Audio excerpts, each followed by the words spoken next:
warahmatullahi wabarakatuh.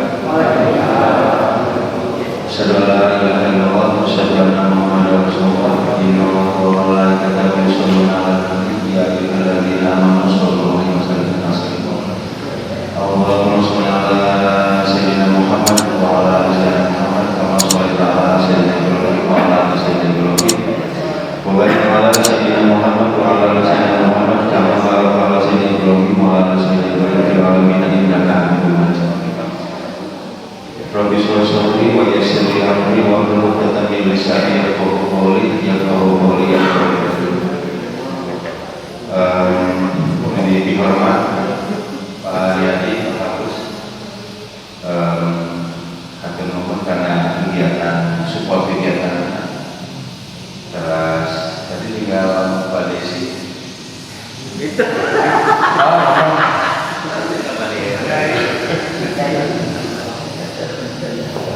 Pak Desi ini bukan tahun di depan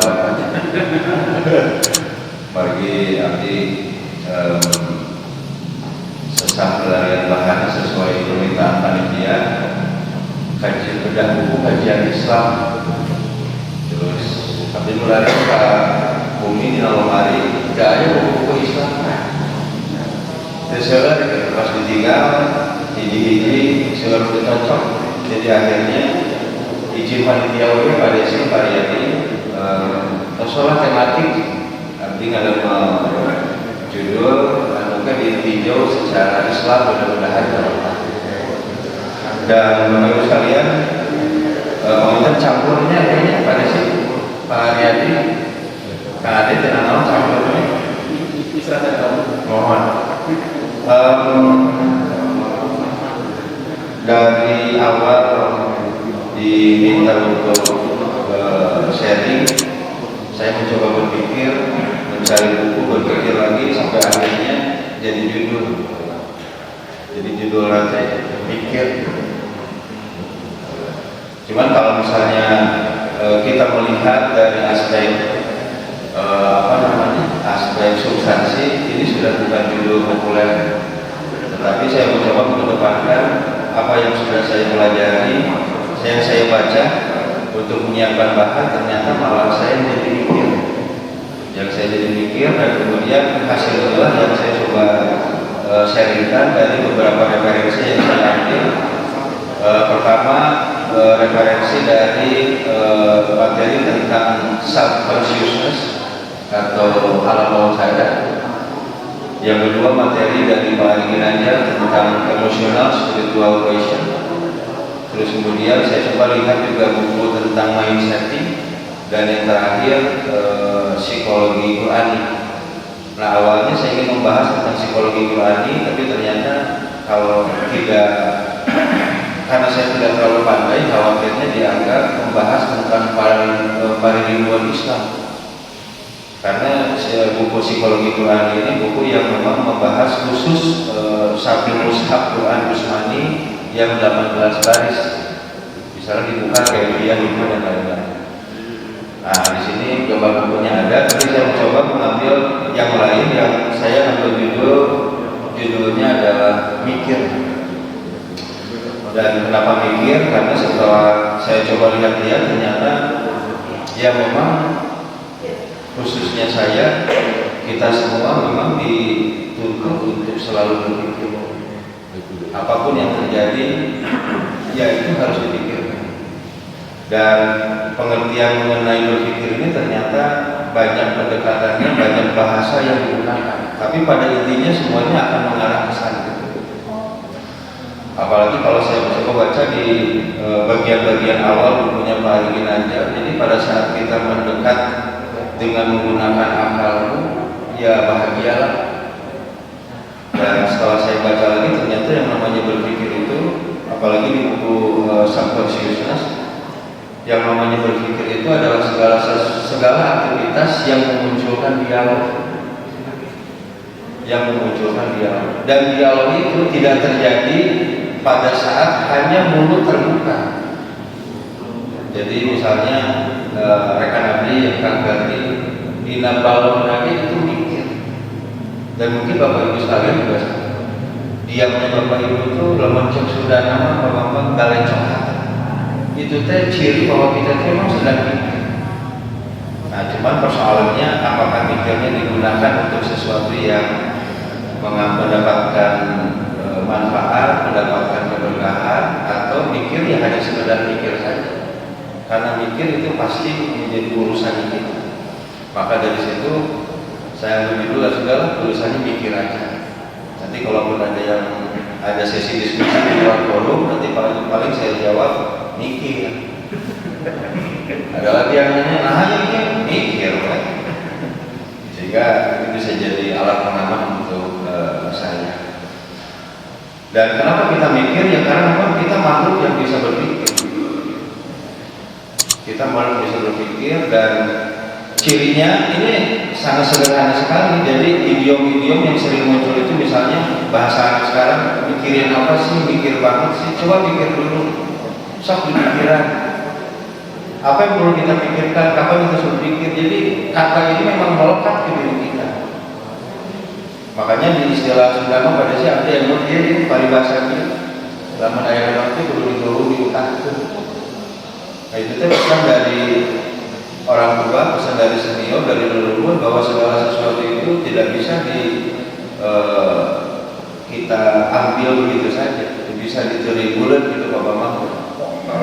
Nah, perlu digoreng, diutakkan. Ini persis seperti makan ibu, digoreng, diutakkan, atau siganya upah. Nah, kemudian saya berpikir lagi, kenapa sih manusia memang bisa berpikir? Apakah ada kaitannya dengan asal usulnya? Jadi salah saya lihat asal usulnya manusia dari tanah, ada hubungannya kan tanah dengan berpikir? Kenapa? Karena di pengertian yang lain ternyata yang diciptakan dari tanah itu kita. Kalau di surat An-Nur itu yang di situ dikatakan bahwa hewan itu dari air, dan sebagian ada yang berjalan dengan mulutnya dan kakinya dan seterusnya gitu. Tapi kalau keterangan tentang manusia itu dari tanah. Terus kemudian saya pikir lagi, apakah ada hubungannya antara penciptaan tanah dengan air sehingga tanah itu bisa berpikir? Kemudian saya mikir lagi, mungkin ada hubungannya sama geologi, di mana tanah itu berlapis-lapis. Jadi pikirannya pas zaman batu tabung. Namun saya tidak terjebak dalam kajian ini. Saya mencoba kembali lagi pada keinginan saya ingin menggugah sebetulnya kenapa manusia bisa berpikir. Kemudian saya coba hasil pikiran manusia, oh ternyata dari kemampuannya itu salah satu buktinya manusia berpikir bisa menguasai bumi dan segala isinya. Lalu kemudian manusia itu adalah makhluk yang telah berkembang sampai batas ambang yang paling tinggi dari semua makhluk yang ada di muka bumi. Dan ini pencapaian luar biasa dari satu makhluk. Dan di dalam teori-teori fiksi yang mengalahkan manusia itu katanya hanya alien. Dan saya tidak tahu terkait dengan alien. Tapi yang jelas, kalau kita bicara tentang bumi dan langit dan segenap isinya, artinya di antara bumi dan langit, maka makhluk yang disebut manusia atau yang mengklaim dirinya manusia atau kita, inilah yang kemudian bisa menguasai, bisa beradaptasi dengan cepat, bisa hidup di mana-mana dan seterusnya dan seterusnya. Dan saya jadi teringat tentang keterangan yang mengatakan bahwa oh ternyata pantas kalau begitu Allah itu menciptakan manusia untuk menjadi khalifah di muka bumi. Nah, tapi dari situ kemudian saya melihat lagi kenapa bisa seperti itu, karena ternyata satu kemampuan yang membedakan dengan makhluk yang lain adalah dia mikir tadi. Dan kemudian saya berpikir lagi, nah, ada yang benar tuh mikir apa pikir? Karena di Kamus Besar Bahasa Indonesia dua-duanya ada. Jadi terpikir, pemikir, pemikiran, berpikir, pikir-pikir. Jadi kata dasar yang benar itu pikir atau pikir. Dan saya tidak akan mengajarkan bahasa Indonesia, tapi yang jelas ini adalah contoh hasil pikir. bagaimana perkembangan teknologi dari mulai yang sederhana sampai yang modern, dari mulai kapas menjadi baju, dan ini menjadi teknologi yang luar biasa. Apalagi kalau kita bicara tentang sesuatu yang hasil berpikir manusia, bikin bibit unggul dan lain-lain, bikin teknologi, energi dan lain-lain, dan itu memang hasil pikir. Kenapa hasil pikir? Karena tidak terjadi sejak adanya manusia. Jadi kalau kita mundur sejak adanya manusia adalah sebagaimana riwayat diturunkannya Nabi Adam, maka dari situ periode tersebut sampai dengan periode sekarang, semua hasil pemikiran yang dikeluarkan oleh manusia itu datangnya bertahap dan menunjukkan manusia menjadi makhluk yang luar biasa yang bisa menguasai bumi dan seisi. Nah, maka di sini saya mulai tersadarkan pada saat membaca tulisannya Pak Hari Ginanjar yang mengatakan bahwa hati-hati terhadap hasil berpikir kita. Karena yang namanya berpikir seperti tadi saya ceritakan tidak muncul pada saat kita sedang berbicara, tidak muncul ketika kita sedang membaca, sedang diam saja berpikir. Dan ada kalanya pada saat kita dalam kondisi tertidur pun sisa pikiran itu akan terus muncul dalam bentuk bunga mimpi.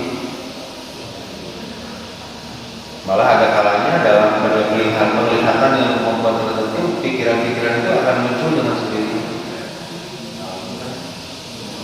Apa dampak dari kemampuan berpikir yang kalau tidak dilandasi dengan sesuatu yang hakiki itu akan bermasalah? Pertama, akan memunculkan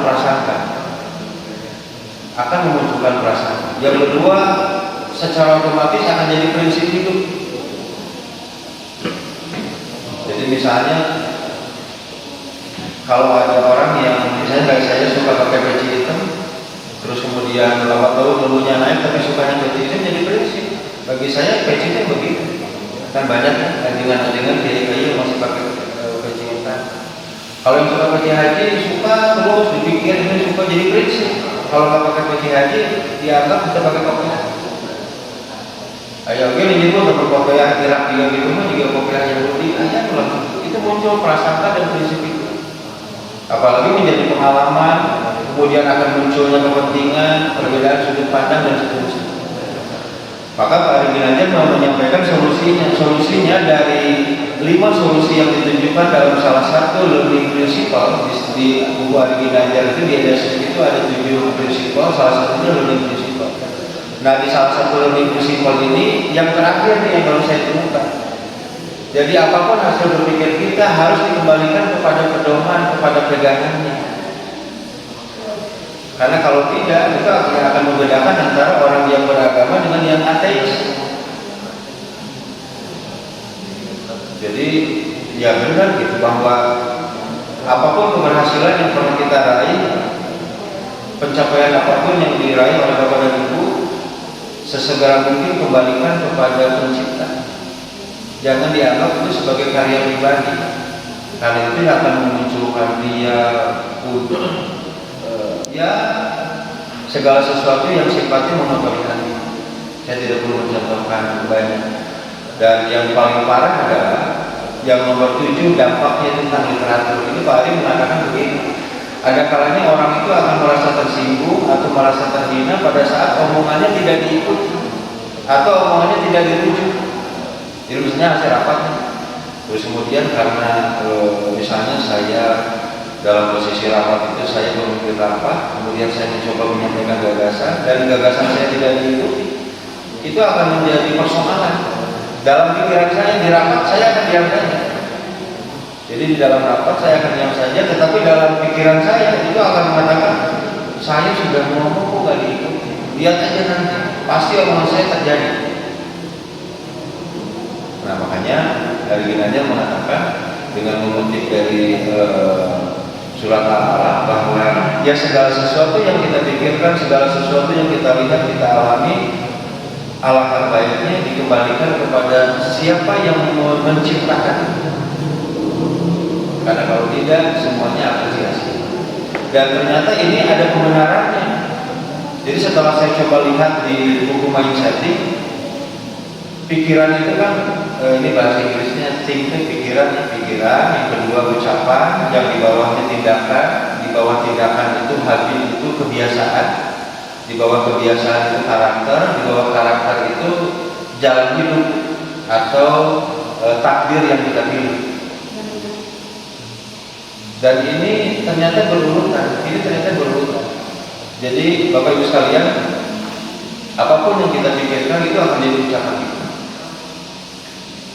Apapun yang kita pikirkan itu akan jadi ucapan kita. Maka hati-hatilah dengan apapun yang kita pikirkan. Nah, persoalannya adalah pada saat kita memikirkan sesuatu berarti memang kita dekat dengan informasi. Nah, sekarang nanti saya akan coba jelaskan dari mana sih datangnya pikiran, dari mana datangnya pikiran.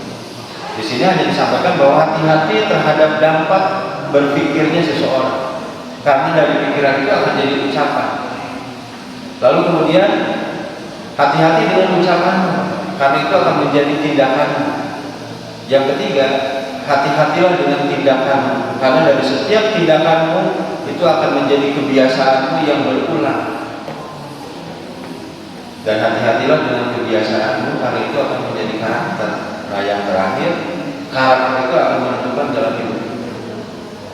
Jadi contoh gambaran dia Bapak Ibu, upami kurang terseka hiji barang,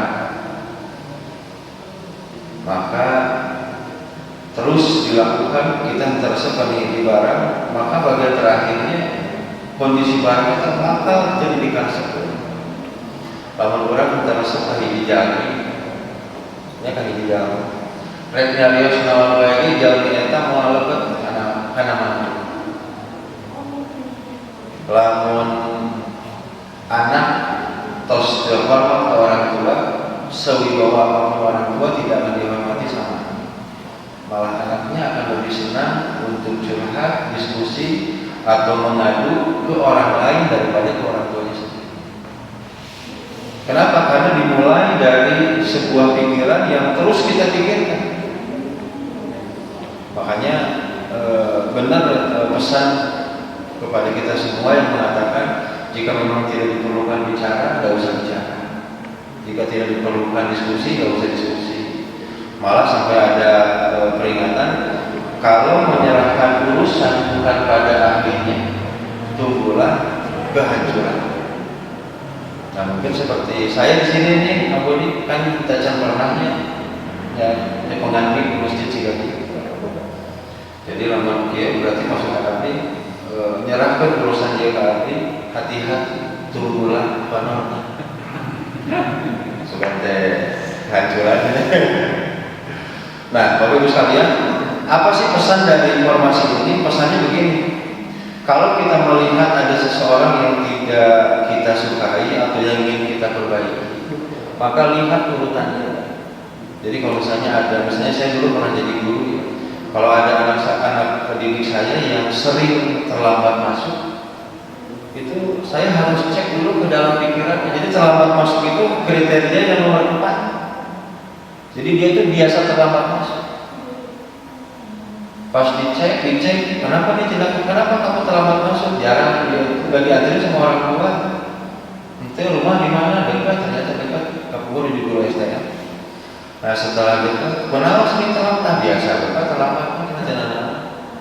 Dicek lagi, ternyata memang dia punya mindset. Terlambat tidak terlambat bagi dia tidak ada pengaruh. Karena di sekolah juga tidak banyak yang dia dapat. Pada saat datang terlambat, kadang dihukum, kadang tidak. Pada saat dihukum juga dia bisa kendalikan hukuman. Ini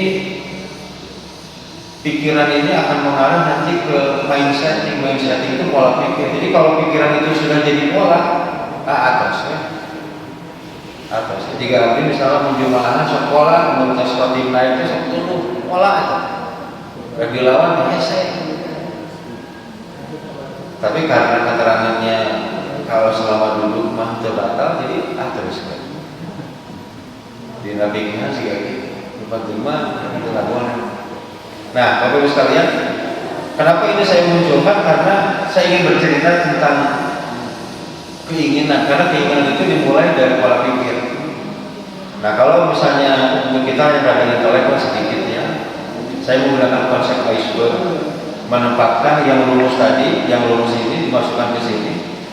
Jadi dalam fenomena gunung es itu kan sebagaimana kita ketahui, gunung yang nampak itu lebih kecil daripada yang tidak nampak. Ini persis seperti analog gambar yang ada di atas. Nah, yang nampak itu yang kelihatan, yang kita bicarakan, kapan kita bicara, itu tindakan ya. Terus kemudian kebiasaan kita membicarakan, itu yang nampak. Nah, yang tidak nampak itu, apa yang dipikirkan itu nggak nampak. Jadi si Ayeuna Bapak Ibu sadayana mau hadir di masjid, terus ningali ka Payu, terang abdi naon aya dina emutan Bapak Ibu. Da abdi mah yakin, saya yakin kondisi Bapak dan Ibu calik, pikiran Bapak dan Ibu itu tidak diam. Mungkin bilang ini si Bayu ngomong apa? Nah, material itu kajian Islam misalnya gitu. Atau yang bilang, kok saya baru tahu? Atau apapun. Atau mungkin yang dibicarakan di dalam pikiran bukan yang sedang terjadi di sini. Itu yang disebut dari Ginanjar adalah tanggapan universal, bahwa memang yang seperti itu terjadi pada semua orang. Terjadi pada semua orang. Tinggal kekuatan kita melakukan pengontrolan terhadap hal tersebut. Nah, oleh karena itu Bapak Ibu sekalian, yang tidak nampak ini yang harus kita jaga, kita waspadai. Yang tidak nampak, karena kalau yang nampak akan kelihatan. Seperti kemarin saya dapat rezeki Bu Kang Eris ditegur pada nulis sesuatu, pas dibaca memang intonasinya ada pas. Karena itu nampak, dan itu bagus. Tetapi yang tidak nampak ini yang bahaya. Makanya istilah tindak kejahatan kalau mau dikejar itu lihat apa modus operandi, motif dibalik itu. Karena untuk mengukur apakah itu dilakukan dengan sengaja dan direncanakan. Makanya segala sesuatu yang tidak nampak ini harus diantisipasi. Apa yang kita pikirkan, karakter yang terbentuk ini bukan hanya untuk orang lain, untuk diri kita sendiri. Apalagi kalau kita kaitkan ke keluarga, ke anak istri, kita tidak tahu apa yang anak-anak pikirkan pada saat kita kasih semuanya sama uang 50.000. Yang SD kelas 3 50.000, yang SMP kelas 3 50.000, yang kuliah juga 50.000. Kan kita merasa adil, tapi kita tidak tahu apa yang mereka pikirkan dengan penerimaan dari pemberian kita. Makanya pada saat kita akan memberikan sesuatu, merencanakan sesuatu, kudu dibuka.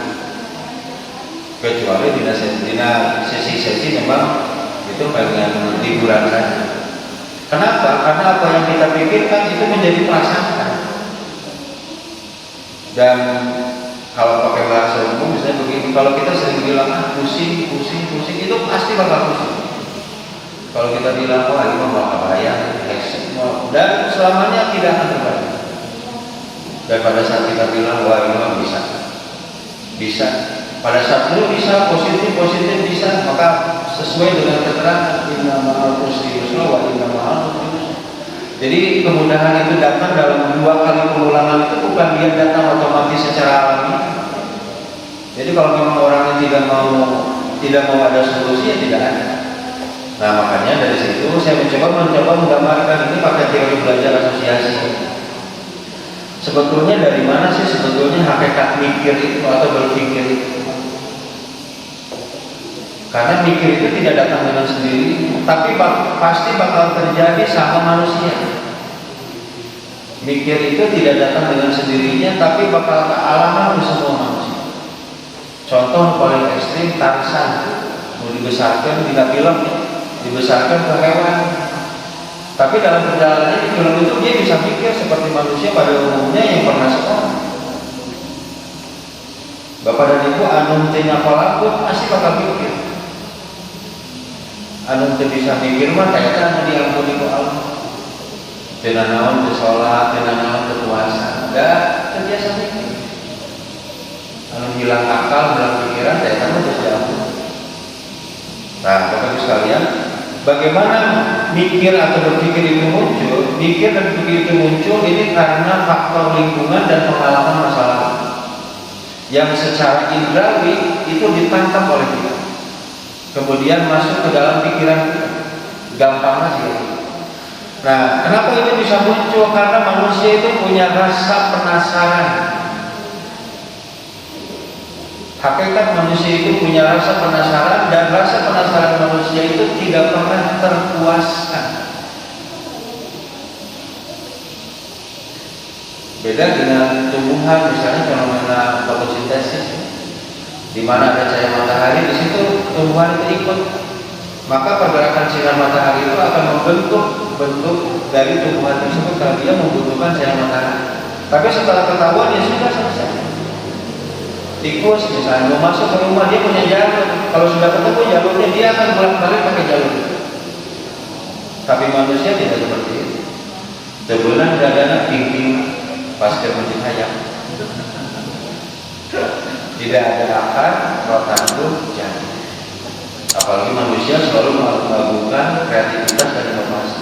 Itu sebetulnya mengakui bahwa kita sebagai manusia itu punya rasa penasaran yang tidak pernah terpuaskan. Hayang daging terus kabar daging, hayang mulutna, padahal daging kan. Dan itu memang sifat alami. Nah, apa sih sebetulnya yang dimasukkan ke dalam pikiran kita? Pertama yang dikenali manusia dari proses penginderaan itu adalah sebuah fenomena atau situasi. Misalnya panas, terang, dingin, sakit, lapar, terus kasar, lembut, itu informasi. Fenomena yang kemudian diberi namanya informasi. Jadi kalau yang seperti ini laptop, yang seperti ini mic, yang seperti ini jam, yang seperti ini kursi, nah itu sudah masuk ke informasi. Jadi dari sebuah fenomena jadi informasi. Dari informasi ada materialnya. Bentuk meja sama bentuk kursi itu beda. Bentuk mobil sama bentuk sepeda motor itu beda. Mobil beda merek juga beda bentuk, beda varian. Itu materialnya, kemudian dikodifikasi dan diklasifikasi. Baru setelah itu semuanya ada di dalam pikiran kita. Ini pakai teori belajar asosiasi. Jadi segala informasi yang masuk ke dalam pikiran kita semuanya akan saling terkait satu sama lain. Nah, Bapak Ibu sekalian, bahasa Indonesia Bapak Ibu bayangkan sudah berapa miliar, mungkin berapa triliun informasi yang masuk ke dalam pikiran kita. Sekarang kita coba identifikasinya informasi yang ada di mobil. Di sana ada ban kiri, ada ban kanan, ada pelek, ada setir, ada kaca, ada wiper dan seterusnya. Dari mobil saja sudah banyak. Kita masuk ke rumah, ke dapur, ada meja dapur, ada pisau, ada garpu, ada sendok, ada cukil, ada serok, ada parugan dan lain-lain. Makanya saya bilang sudah berapa miliar atau berapa triliun informasi yang masuk ke dalam diri. Informasi itulah yang diajarkan oleh Allah kepada Nabi Adam, dan hanya Nabi Adam yang bisa melakukan. Makanya di sana dikatakan Nabi Adam itu diajarkan segala sesuatu yang hanya Nabi Adam ternyata yang bisa. Makanya pada saat Nabi Adam turun, dia tidak kaget, sudah ada tanah, sudah ada bumi, sudah ada air, sudah ada hewan, sudah ada dingin, sudah ada panas.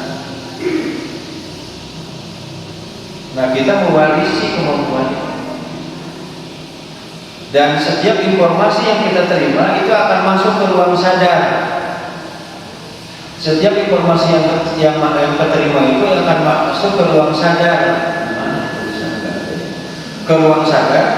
Nah, di ruang, di dalam sini ya, di dalam kotak kalau kelihatan, masuk ke ruang sadar. Setiap informasi yang masuk akan masuk ke ruang sadar. Jika dia tidak digunakan, dia akan turun ke ruang bawah sadar. Misalnya diganti misalnya. Punten bisa ampun para lalu Bapak Ibu sekalian, sana sebagai jari kotor, kami misalnya pada debatin dia tai kotor. Sepersekian detik setelah saya mengatakan tai kotor, jika Bapak Ibu orang sudah, maka sepersekian detik informasi tentang itu akan ditarik dari ruang bawah sadar. Dan Bapak Ibu selama duduk di sini, saya yakin tidak terpikirkan untuk menarik informasi tentang yang tadi saya sebut, tapi langsung tarik. Malah pada saat menarik informasi tentang tadi saya bilang tai kotok, mungkin dengan segala informasi embel-embel, mungkin dari warna, dari rasa, belum pernah, dari bentuk, dari baunya sengit. Padahal dari tadi kita tidak terpikir untuk memikirkan kayak itu yang saya bilang tadi, informasi yang masuk ke kita ini akan terus masuk ke ruang bawah sadar. Dan semakin sering kita panggil informasi itu, semakin cepat informasi itu akan terpanggil. Jadi kalau jarang dipakai, itu pasti lama mikirnya. Misalnya kita ketemu dengan kawan, misalnya pada sini istirahat, Pak Bambang pernah saya rencana SD, langsung dia kasih ciri-ciri nak. Anu rumah ayat kentena, pantona di depan, ayat kaca 2, langsung baik. Kenapa? Karena orang itu jarang disebut. Tapi kalau saya tanya ke Pak Bambang, misalnya gini, Pak Bambang nyebut Pak Taufik ya, oh diikuti. Kenapa? Karena nama beliau sering disebut. Itu namanya recall, dipanggil ulang. Nah kalau tidak sering dipanggil atau ada gangguan, dia akan turun ke bawah. Nah pas turun ke bawah itulah yang disebut dengan lupa. Dan lupa itu adalah fitrah buat kita. Dan mungkin atau Kairis bisa emot semua informasi yang diterima sejak bisa mendengar dari ibu sampai di usia sekarang. Kamu tidak teori kandungan lah ya kan? Bayi itu bisa mendengar sejak di dalam janin. Makanya pas di janin didoakan, ngaji Quran. Nah kita nggak pakai teori ini, kita pakai teori umum. Pas lahir, hai kalian nenek, hai kalian panas, kalian ulang itu. Dari sejak itu sampai sekarang coba sudah berapa banyak informasi yang masuk. Dan kita seringnya lupa. Malah selain informasi ada emosi juga yang masuk. Emosi sedih, marah, tapi kan kita menjadi gelo. Untuk terus sedih, untuk terus marah dan seterusnya. Nah, Bapak Ibu sekalian, apapun yang kita terima sesungguhnya itu akan masuk ke dalam diri kita. Itu hanya 3 bagian. Dia akan jadi logika, dia akan jadi silogisme, bakal jadi dilema. Cekono tenawan kita tengarti, berbaik di pikiran. Pokoknya ayat dulu begitu. Ayat logika, silogisme, juga dilema pasti ayat dulu. Tapi dicontohkan ini secara cepat. Namun ayat di pikiran kita itu pasti bakal jadi logika, jadi nalar. Istilah masa boleh menunjukkan gini. Ngomong gitu kan logis. Kenapa kita bisa menyimpulkan begitu? Karena setiap data yang dia berikan kepada kita kesimpulannya tidak tepat. Maka dikatakan ada logis. Pasti. Pertama tentang logika. Lalu kemudian yang kedua silogisme ini penyimpulan, generalisasi. Generalisasi yang paling banyak adalah yang tidak sempurna. Kalau yang sempurna jarang. Tapi anu diantisipasi adalah jangan sampai salah membuat silogisme. Misalnya karena pernah dijahatan di Lombok iya, terus kemudian kita bilang orang-orang di desa ini jahat. Nah, itu tidak bisa, itu silogisme yang salah. Itu cara berpikir kita yang salah. Apalagi sampai di sini ada contoh ibu tiri suka jahat, mbah ayahnya ditangkal sari ini.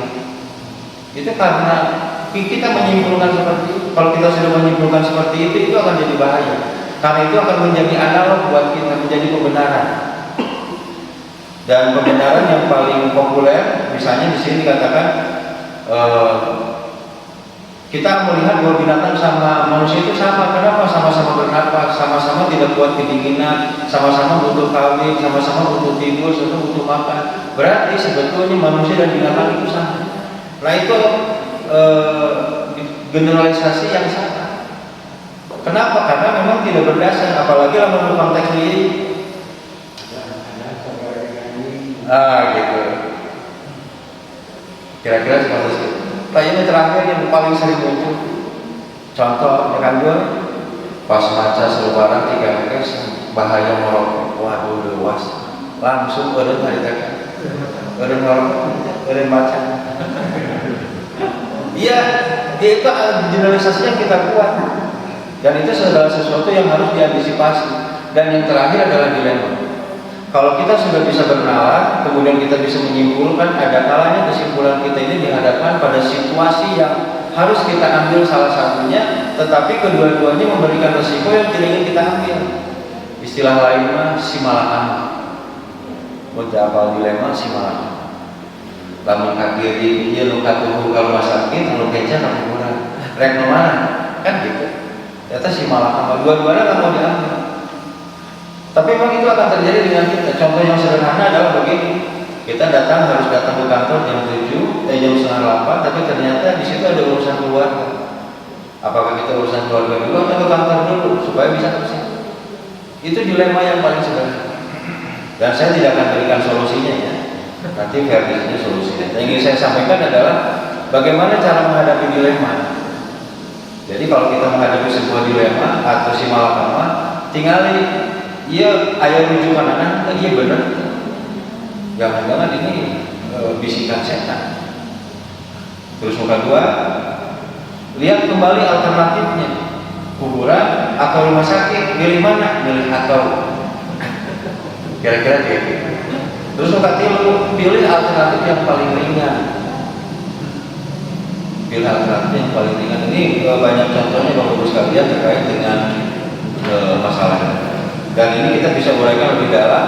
Dan dari dilema ini saya langsung teringat jadi kawan kepada si pasabi nyebatin dia la yukallimullahu nafsan illa wus'aha laha ma kasabat wa 'alaiha ma kasabat rabbana la tu'akhidna in nasina aw akhtana rabbana wa la tahmil 'alaina isran kama hamaltahu 'alal ladzina min qablina rabbana wa la tuhammilna ma la taqata lana bih wa'fu 'anna waghfir lana warhamna. Kan diterima jadi tahlil. Wa'fu 'anna waghfir lana, padahal artinya ampuni saya, kasihani saya, tapi bari nyentak. Hampura, ampun. Tapi ada naon ya sama budaya. Jadi pada saat saya membaca ini ternyata ya apapun yang kita pikirkan kalaupun itu menjadi dilema pasti ada solusi. Sepanjang kita memang meyakini. Makanya pas awam ini ternyata benar ini. Nah ini hanya sekedar contoh menang mikir anu bisa potensi jadi ujung dia takal. Siapa yang bikin konsep ini? Oh siklus geologi bla bla bla bla.